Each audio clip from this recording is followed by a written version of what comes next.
Ladies and gentlemen, welcome to Advice with Mike. I'm your host, comedian Mike Murphy. Now, if you're new to the channel, please do me a favor and hit the subscribe button.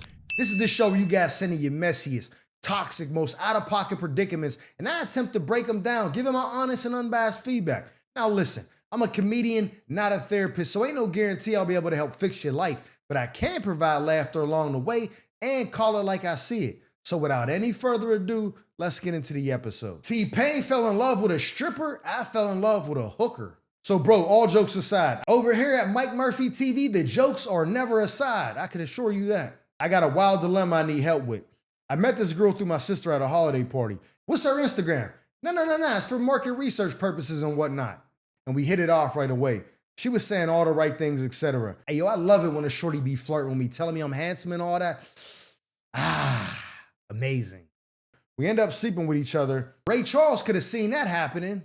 And a few days later, she tells me that she's a prostitute. Hey, yo, what the helly? What the helliante? That ain't her exact word she used, but that's what it was. What word did she use? Hooker, streetwalker, sex worker? I need to know. I don't know if it's the sex or just her, but I can't stop thinking about her at all. My man, pay the fee and flee. I want to save her, but I don't think she wants that. Alexa, play Don't Save Her by Project Pat. I feel bad because her childhood is why she's doing this now. Like this video if you think he's delusional as shit. But I feel like with the right therapy, she could change. Am I wasting my time, bro, or is this something that can work out? You got the audacity to write me and say, yo, bro, all jokes aside, and then proceed to tell me you're in love with the street meat. You know what I'm saying? A Figueroa warrior. That's what you're telling me?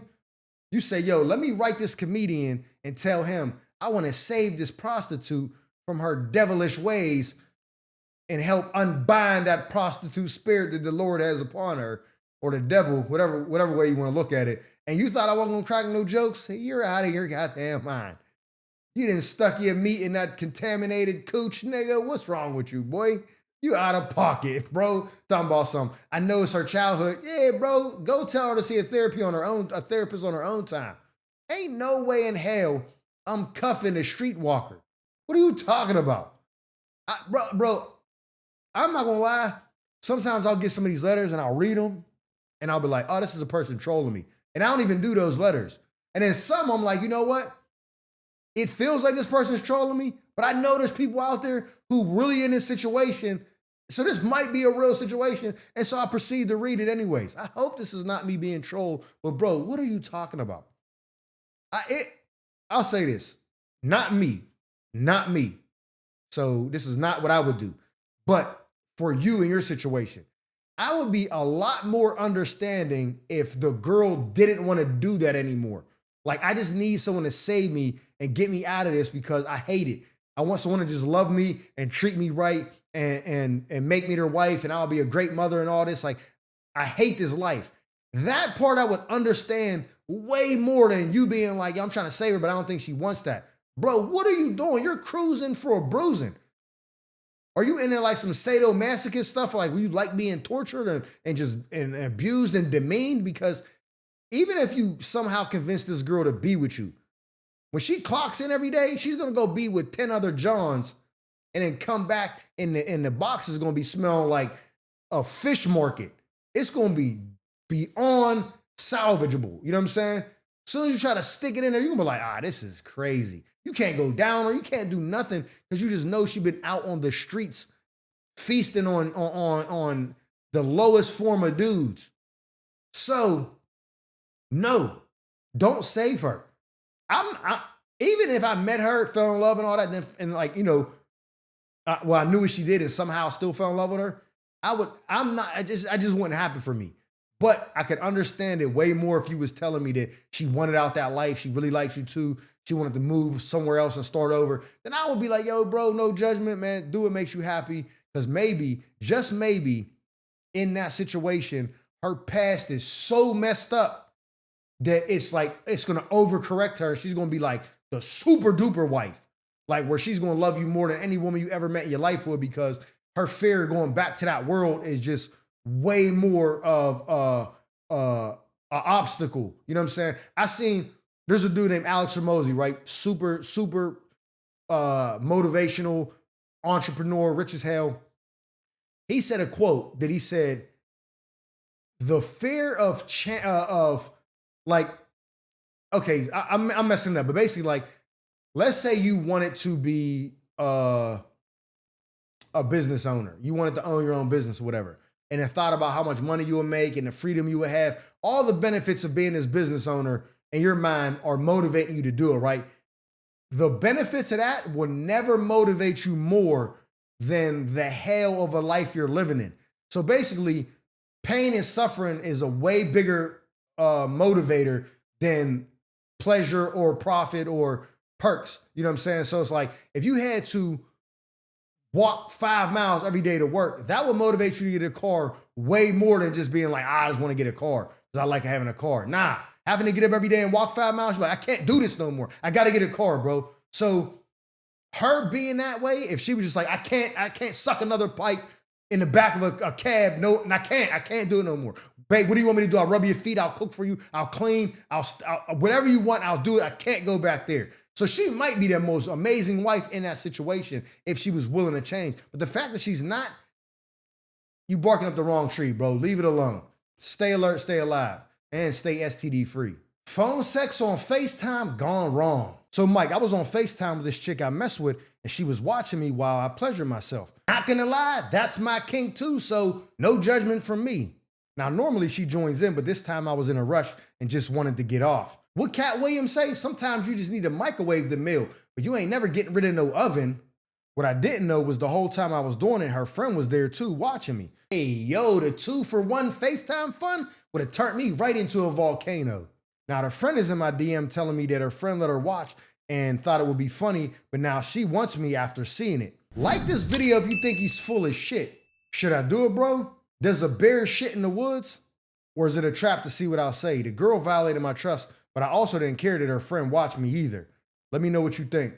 I'm not even sure what you want me to tell you because the answer is yes, do it. You don't owe any loyalty to that girl. First of all, you say y'all talking or whatever.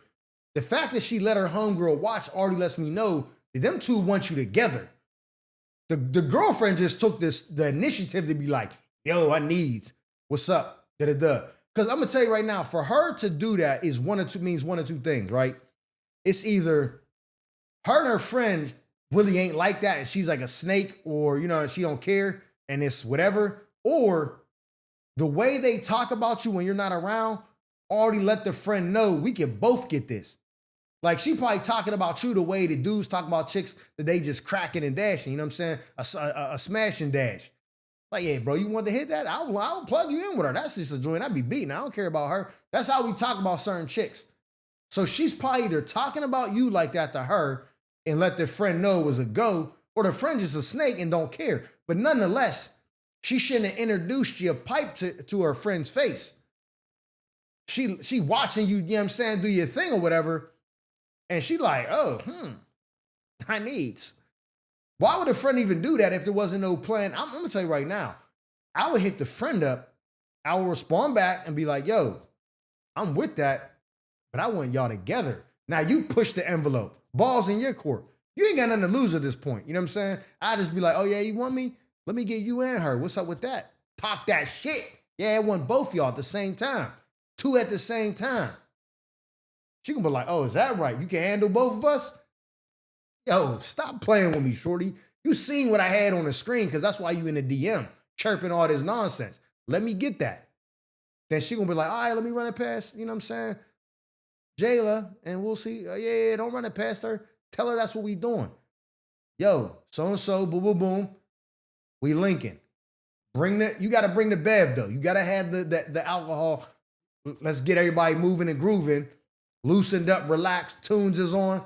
Little Givey on or something. I don't know, Tank, whatever you R&B money, whatever you like to listen to. Set the mood. I don't know if you do the little, you know what I'm saying? I ain't soliciting nobody to do no, you know what I'm saying, Schedule 1 joints, but you might want to take a little something to really turn it up a little bit. Stay alert, stay alive. That's what I'm saying. But you can crack both. The fact that she let her watch and then she hit you up, they're probably already plotting on you. You're probably the prey. You don't even know it. You think, yeah, I got both them joints. No, they got you. They got you. She sent her. Yes, hit him up, sell him, and then, you know what I'm saying? All right, girl, let me see what he say. She's probably right next to her when she messages you. That's just how it is. That's the vibe I'm getting. My boy, go have fun. Do your thing. If you really want to take it to the next level, go, y'all go get a little testing action. So you can go in there without no type of, you know what I'm saying, no type of barrier around the, you know what I'm saying? You can go do your thing and feel it all. That's all I'm saying. It sounds like a good time to me. That's my advice to you. Stay alert, stay alive. My girl said she's leaving me and I said, okay, but you ain't taking the puppy I bought you. So Mike, when my girlfriend moved in, she wanted a puppy. So I bought her one. Once you buy a puppy, that's damn near like having a child together. Fast forward 2 years, the relationship isn't working and now she's moving out. Who broke up with who? I'm hurt because I really love her and I don't want us to end. Well, I guess that answers my question. But she don't even want to try to fix it. Nah, see, I've been there, done that. Even made an appointment with the lady and she still left. Nasty work. She's just giving up on us, so now I'm planning on keeping the dog as a way to get her to stay and work things out. Like this video if you think he sounds like a bitch. I know she's pretty much took care of the dog, but I paid for it, so that makes it mine. That's not how that works, my man. She said I'm just being petty and selfish. If she wants the dog, then she could tell her next boyfriend to buy her one. You tender ass boy, you better go work at that barbecue spot with Unc, with his soft ass. But she ain't leaving me and taking that dog. Mike, am I being petty or is it my right to keep the dog? You know what's crazy, my boy? I was on Instagram on the Explore page and I was typing in that tenderism to try to find that barbecue place in California because it's like an hour from me. Nah, you know what popped up when I typed in tender? Your profile popped in when I typed in tender. You done bought the girl a little teacup Yorkie or something, little purse pup. She didn't had it for 2 years, then walked it, groomed it, did all that stuff, bought it little Christmas outfits. Now she don't want to be with you. You're like, you ain't taking the dog. You an Indian giver. I don't know if you can still say that or not, but that's what we called it back in the day. When you gave somebody something and then when things ain't go right, you took it back, you was an Indian giver. That's exactly what you are. Because you know damn well that dog gonna die in your care because you ain't gonna take care of it. Gonna be having his fur matted in, eating the right diet, you know what I'm saying? You feeding it some bullshit from the Dollar Tree. Nah, he eat gourmet, he eating Eames and all that stuff from PetSmart. You gonna be feeding him bologna and lunch meat and all oodles and noodles. No, man. Give that dog to the girl and let her be on her way. I'm gonna tell you right now, you ain't gonna like to hear this. She gonna find a new dude and they gonna be taking Christmas pictures in matching pajamas with your puppy. You gonna be like, damn, Fido, dad misses you. And it's gonna be all bad for you. You know what I'm saying? I'm gonna tell you right now, me and my shorty was together for a long time and we had bought a Shih Tzu for her son when he was young. Like, I think like maybe 12 or I don't know, he might have been younger than that. Might have been 7, I don't know, he was super young. We bought the dog for him and we had his dog forever. So when me and her broke up, she left, of course. I mean, she paid for the dog, I didn't even buy it. But that was my dog. I was so mad. I'm like, bro, she's really taking my dog. So I used to FaceTime her like, yo, put him on the phone. And he would hear my voice and he'd be like, guess what? You ain't getting none of that because she going to move on with somebody else. You'd be like, yeah, let me talk to Skippy. Nah, Skippy with his new dad. They curled up watching Lifetime movies. It's bad for you. But give her the dog and move on, my boy, because you making yourself a little crazy. And this is probably why she don't want to be with you because you real tender, you real sensitive, and you doing too much.